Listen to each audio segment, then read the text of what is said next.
Hey all, Max here, and welcome to episode 1 of Nihon no購入品紹介.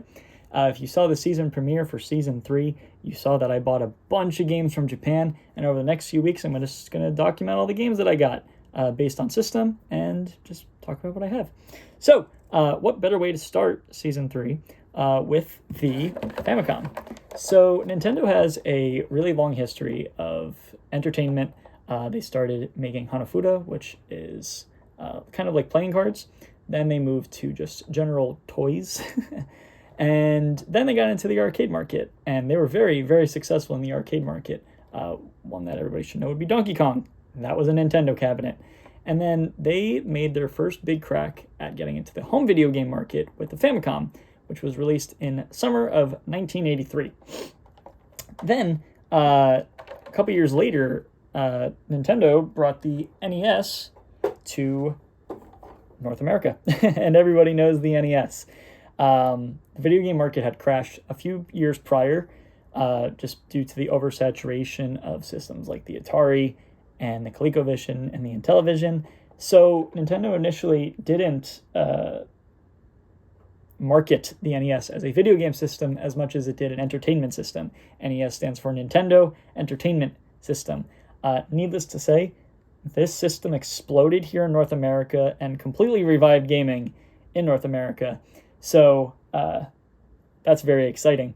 But on the Famicom, games looked like this, and on the NES, games looked like this. So you might be wondering that the Famicom is region locked, which is true. You can't play NES games on a Famicom, and you can't play Famicom games on an NES, except if you have one of these adapters. So this adapter goes, the Famicom game goes into the adapter. It is now just about the same size as an NES cart, and then you can play Famicom games on the NES, but it's very hard to play it the other way around. So, without further ado, let's just get started talking about the games. So, I have 25 Famicom games here to begin with, and we will go through them. So, first one is American Udon Ultra Quiz Shiju Saidai no Tatakai. It is a 1991 quiz RPG, which was developed by Pixel and published by Tomy. So, as much as the name sounds like an American quiz game, American trivia game, it's not. Actually, the whole premise of the game is that you are a foreigner and you travel to the U.S. to participate in a quiz game. And you answer questions while you're traveling to the U.S. You're traveling around the U.S. answering more trivia questions. And you're also, you're playing an RPG, so you're leveling up different stats like intelligence, fitness, and luck. So it's kind of really funny. And it's just this really weird setup game that you start in one-player mode, and then you move to an RPG. But you're kind of playing an RPG the entire time. So I think that's just kind of goofy. I personally find it very interesting when games come from Japan that are like about American culture. Not that I think there's anything like scandalous about what's in the game. I just think it's very funny. Like at some point in the past in previous videos, I mentioned that it's really funny that we get games like Madden on Japanese systems. It makes sense that we get Madden because it's American football, but it's very interesting to see countries like Japan want to play games like Madden, even though it's American football. So silly things like that I think are very interesting, and that's why I got this one. The next one is Babel no To, or Tower of Babel, which is a 1986 puzzle platformer developed and published by Namco. So you are playing as an archaeologist, and your entire goal, the entire premise of the game, is moving L-shaped blocks to escape 64 different levels. So this game was released on Namco collections in Japan. There was a Namco collection on PS1, on the original Game Boy, and on the Switch, but none of them had come to North America until this year. It was released on Switch Online just this year, but it was released as Mystery Tower. So I think that was interesting. Moving forward, we have Balloon Fight, which is a very classic Nintendo game. So this is a 1984 action game, which was initially released in arcades as Versus Balloon Fight, and it was brought to the Famicom in 1985. It was developed by Nintendo and HAL Laboratory. HAL is super well known for making games like Smash and Kirby. And published by Nintendo. So you play as a balloon fighter trying to knock out other balloon fighters, and it's got a very arcadey feel. I've only played it like once in my life, but it's very intriguing. It's actually kind of addicting, so I could see why it would do super well in arcades, and then again on home consoles. So in 1986, this was one of the few black box NES games to release. Black box are like the classic NES titles. And then we got, it was again ported in 2004 to the Game Boy Advance in the Famicom Mini series. So in North America, we got the classic NES series, which were just NES games ported to the Game Boy Advance because the Game Boy Advance was strong enough to play an NES game. But we didn't get it in North America. However, Japan did on the Famicom Mini series in Japan. So, and then again in 2019, it was brought to the Switch eShop. It was also included on NES and Famicom Mini systems, so like the dedicated home consoles. So that's pretty cool. It's just a neat piece of Nintendo history. Next is Bebop High School, Kokusei, forgive me, Bebop High School, Kokusei Gokuraku Densetsu, which roughly translates to High School Student Paradise Legend. But Bebop High School is a manga that began in 1983 about a pair of high school boys that like to pick fights, which is kind of interesting. And this game is a 1988 adventure game published by Data East, and the entire game is just based on the manga. You're supposed to complete a storyline within 6 in-game days to get the best ending. Anything past that, you get a bad ending.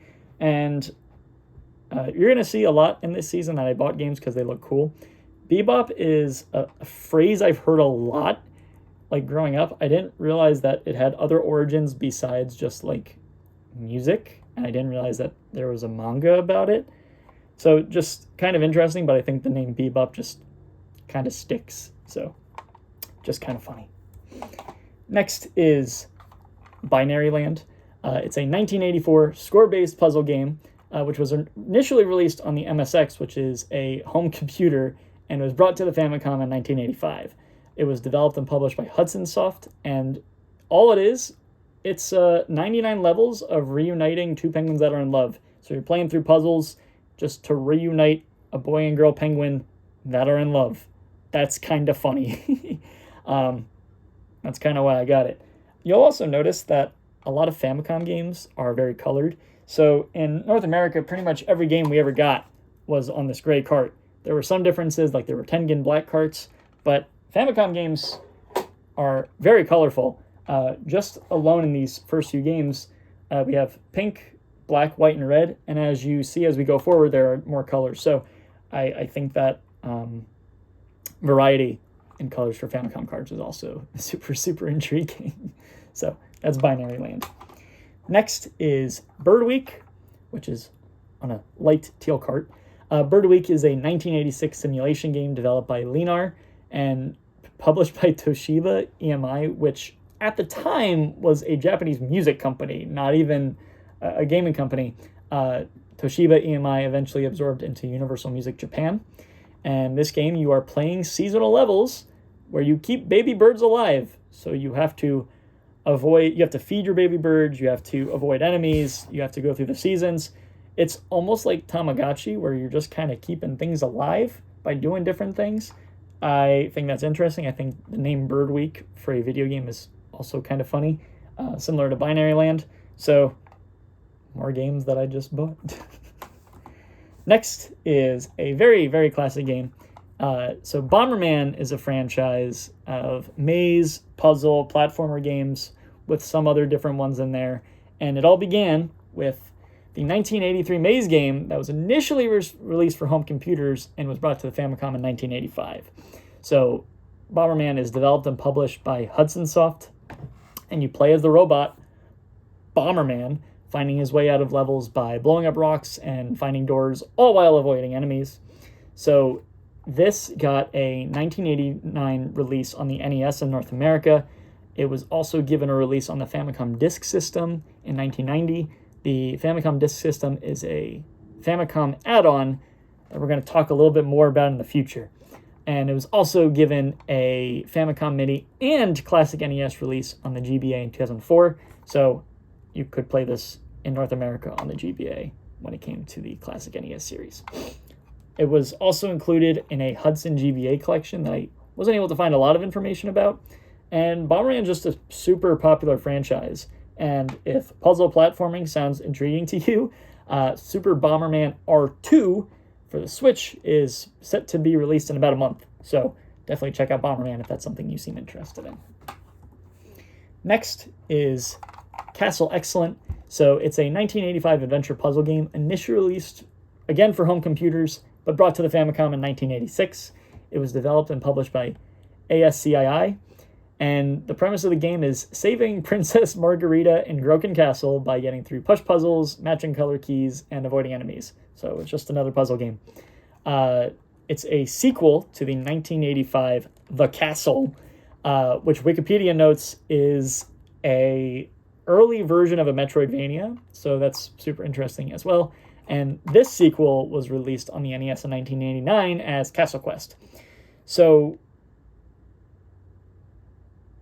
what was I going to say? I don't remember. Oh, about informations about the games. I don't magically know all this information. I wish I did. But all of my sources and all my information, if you wanted to read more about it, if you wanted to watch gameplay of it, I'm going to post a link to a Google Doc in the description, and you can view everything there if you want to read more about any of these specific games. So, knowing something that like Castle Excellent is a sequel to the game The Castle, which is an early Metroidvania, if that seems interesting to you and you want to read more about it, by all means, I put links in the description. Next is Chibi Maruko-chan Uki Uki Shopping, and Uki Uki roughly translates to a state of elation, so happily shopping, if you will. Chibi Maruko-chan is a manga that began in 1986 about Maruko, who was a young, troublemaking girl, and it was also developed into an anime and had a series of video games. So very similar to here, as you know, if you remember watching like Nickelodeon as a kid and having a bunch of Nickelodeon shows become video games. Very similar that a lot of mangas in Japan became animes, and in a lot of cases those animes became video games, or the mangas also became video games, kind of like we saw with Bebop.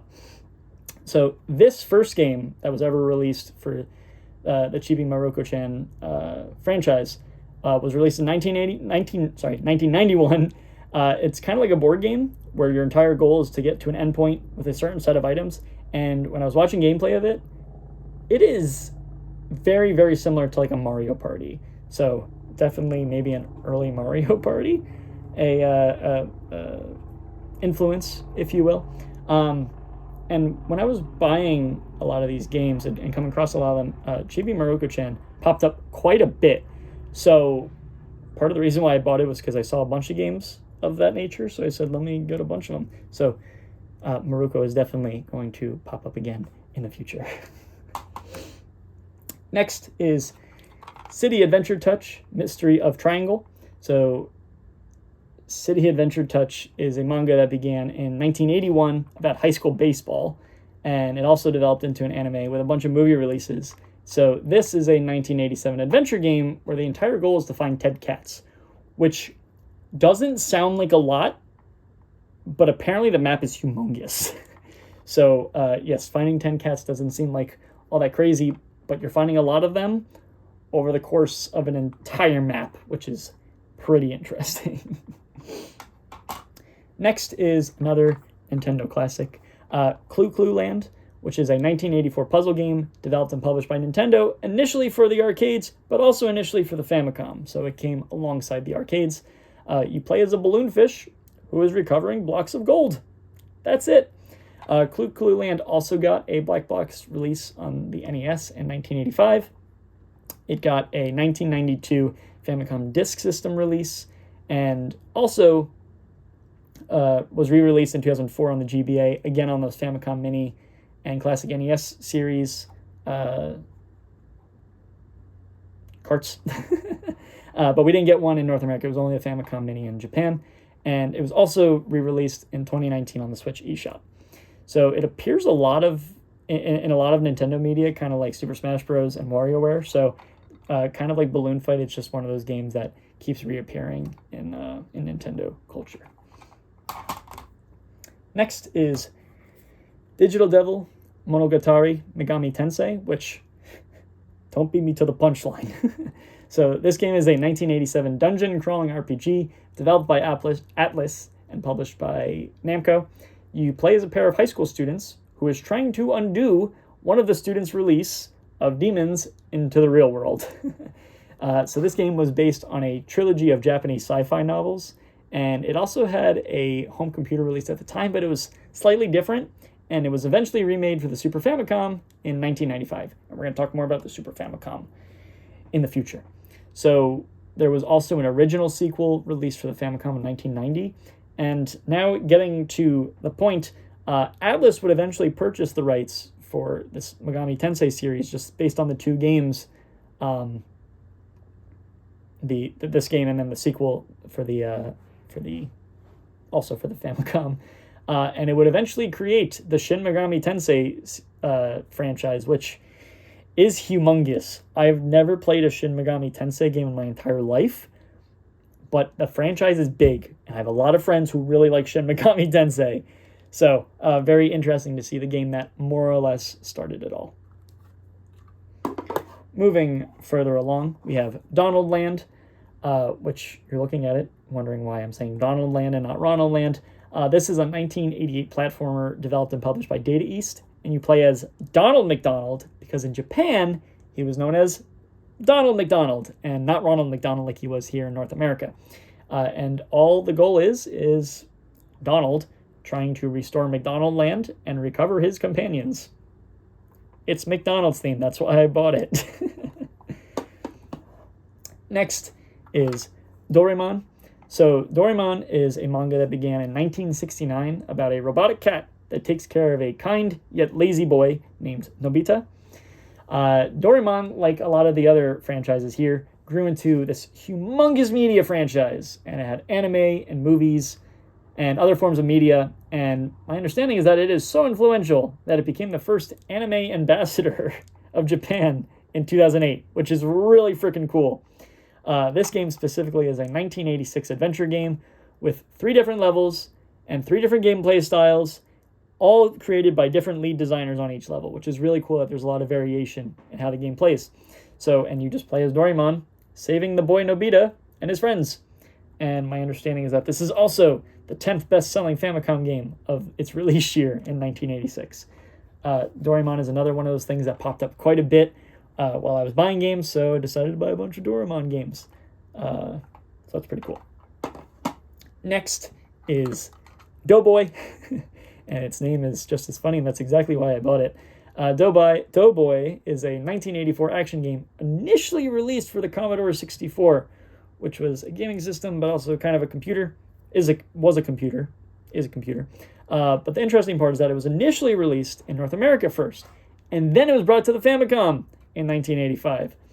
So, Doughboy refers to what American soldiers looked like in World War I, because they were usually covered in dust when going into battle, so they were called doughboys, which I didn't know prior to making this video. And your entire goal is to rescue prisoners of war from a POW camp, and you're supposed to be sleuthing and blowing things up, and it's kind of like an action-adventure game, exactly as it sounds. But the other part of it, too, is that it has apparently very poor controls, so it's a very hard game to play. And as you go further along in levels, the time limits for each level get more and more stricter, so that's just how the game plays. Next is Dragon Slayer 4.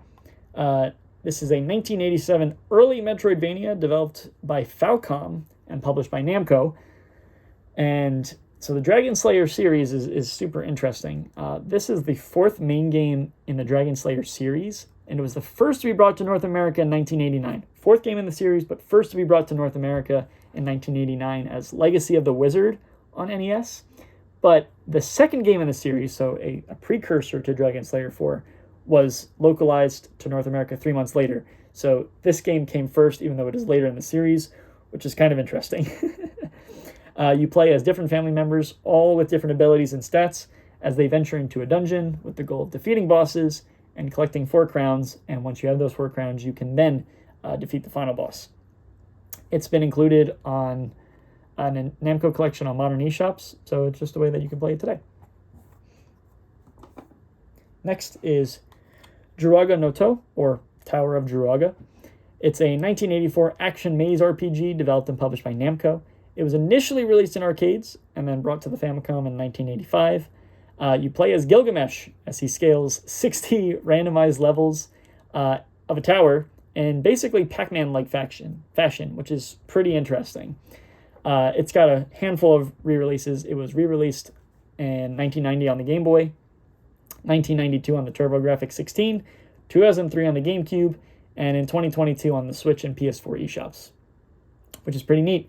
But I did not know that this game spawned the Babylonian Castle Saga franchise, which I had never heard of before. But it's apparently huge, and one way or another, it's got a ton of connections to series like Dragon Quest, Xevious, Legend of Zelda, whether they are games that inspired this franchise or would influence other franchises, which is pretty neat. Gilgamesh in Tower of Juaga reappears sometime in the near future. Next is another huge piece of Nintendo history. We have Duck Hunt. So Duck Hunt is a 1984 light gun shooter developed and published by Nintendo, both for the Famicom in Japan and for arcades in North America. So a light gun game, it's basically a shooting game as you would play in the arcades. But they made that tech work on the Famicom and on the NES initially. So light gun games use the zapper on original CRT TVs, but you can't play them anymore because they don't work on modern TVs. So it's kind of a lost way to play the games. Of course, Duck Hunt and different ways of playing games like Duck Hunt have been made that use different tech to be able to play it. Still very interesting. But Duck Hunt's a super big deal because this was released in 1984 for the Famicom. In 1985, it was brought to the NES to play. But Duck Hunt definitely grew from there because the Super Mario Bros. And Duck Hunt combo pack was released in the action set in 1988 in North America. So just these alone helped Super Mario Bros. Explode, and it helped Duck Hunt explode, and it helped the NES explode because they were two very easy pick up and play games, and Duck Hunt is definitely one of the reasons that gaming revived here in North America along with Super Mario Bros. But also, it was also a pack-in title for the Power Set in 1989, again here in North America, with Super Mario Bros., Duck Hunt, and World Class Track Meet, which came with a Power Pad. We're going to talk more about that in just a second. But Duck Hunt in general is a huge piece of Nintendo history. The dog in Duck Hunt kind of reappears. The dog is an NPC in the game, but just randomly appears in places like Smash. And this game was also re-released on the Wii U Virtual Console in 2014, which was a way to be able to play it without the light gun. So, Duck Hunt, big deal. Next is probably one of my favorite games to just randomly pick up and play on the NES. That's Excite Bike. Excite Bike is a 1984 motocross racing game developed and published by Nintendo for the Famicom and for the arcades. And in the arcades, it was called Versus Excite Bike. It came to North American arcades a few months later, and a few months after that, about a year after its initial release, it got a black box NES release. I haven't had a good example of black box games prior to this, but Duck Hunt, sort of in this black outline, is a black box NES game, just to highlight the classic NES games from back in the day. So Excite Bike is a lot of fun to play for a short period of time. It's a side-scrolling racer where you go up and down hills, and you have to monitor your temperature and all these different things, and you can do all sorts of different tricks and the like. But the most interesting part of Excite Bike is that side-scrolling tech that was made for this game would eventually help develop Super Mario Bros. So yes, Excite Bike came before Super Mario Bros., which is wild to think about. It was released in a couple different places. In 1988, it was given a Famicom Disk System release on the... released in 1988 on the Famicom Disk System as Versus Excite Bike. It got a 2004 GBA release, the Famicom Mini and the Classic NES series, both Japan and North America. It was re-released in 2011 on the 3DS eShop, and again in 2018 on the Switch eShop. And probably one of my favorite things about Excite Bike is that there is a Mario Kart 8 course inspired by Excite Bike. It's probably one of my favorite courses in the entire game, so that's super interesting too. Next, speaking of the Power Pad, we have Family Trainer Athletic World, which was known in North America as just Athletic World,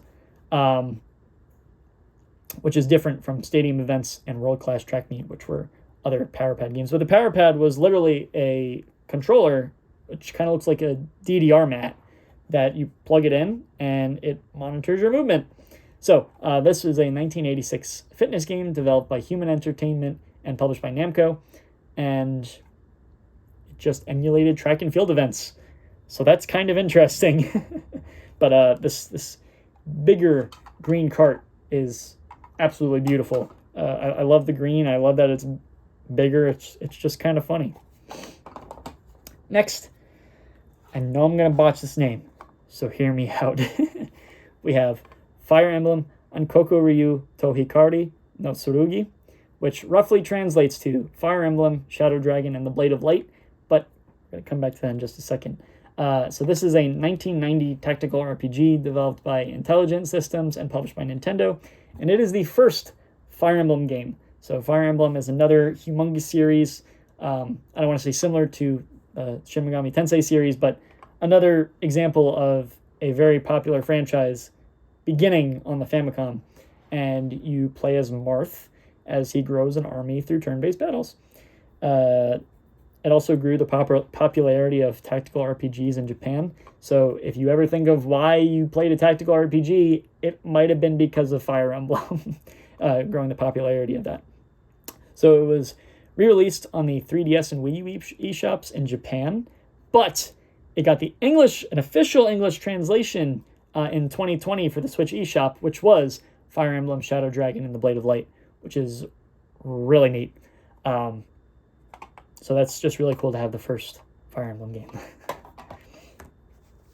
Next is Flappy. So Flappy just is a little funny looking. He's just a little guy. This is a 1983 puzzle game, initially released for home computers and was brought to the Famicom in 1985. It was developed and published by DB Soft, and you play as Flappy.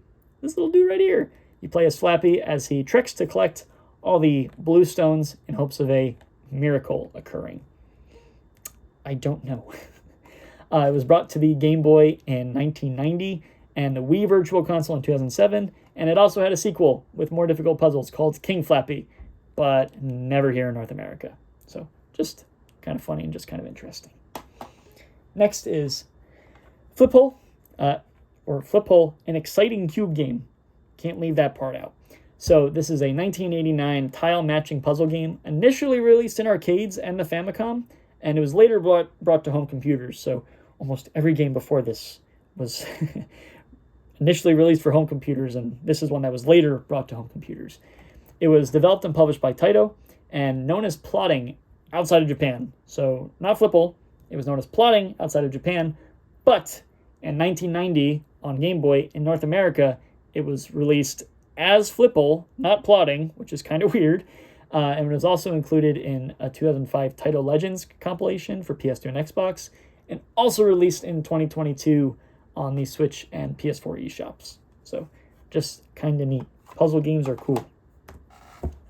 Only 2 more games for this video, but 2 games that I'm most interested in. Every video I'm going to try and leave the game I was most interested in or cool favorite part of that video for last, and this is where we get to the last part. So the first part of last is Galaxian.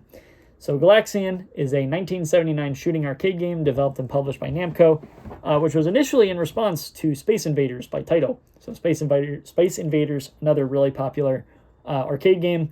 Galaxian, kind of similar. And if you're kind of like, I feel like I've heard of Galaxian, but I haven't heard of Galaxian because I've heard of it as something else, just hold on. So it was initially released in 1979, but then it was brought to the Famicom in 1984. So, like I said, you've probably seen it before. It plays a lot like a certain game you've heard of, but Galaxian is a huge deal in gaming. It's one of the best-selling arcade cabinets of all time, and even influenced a lot of Nintendo's arcade cabinets, which is pretty interesting. Galaxian has been ported to, like, everything. including but not limited to Atari systems, the Famicom Disk System, eShops, home computers, almost everything. But there was never an NES release in North America specifically. I mean, it had other ways to play in North America, like on the Atari, but never on the NES. But then we get to Galaga. This is the last game of the video, but Galaga is the 1981 sequel to Galaxian, also developed and published by Namco and brought to the Famicom in 1985. And it's much of the same as Galaxian, but Galaga is just a better version of Galaxian. Way more well-regarded, which is saying a lot because Galaxian was so well-regarded, and this is just considered one of the greatest games of all time, period, which is insane. Also ported to everything, ported to Atari systems, Famicom Disk System, eShops, home computers. But the difference between Galaxian and Galaga is that we did get an NES release as Galaga Demons of Death in 1988. And so you like the foreshadowing from the beginning of the video? But that's it for this video. That was 25 of the Famicom games that I got. There are more Famicom games. I don't know if that'll be the next video I do or something else, but I hope you really enjoyed this video. I hope you learned something. And if I got anything wrong or if there's more information that I should have included, please comment it below. I definitely did not learn everything about these games, but please definitely do correct me or tell me more information that you think other people should know in the comments or text me. I don't know. But thanks for hanging out, and I will see you hopefully next week.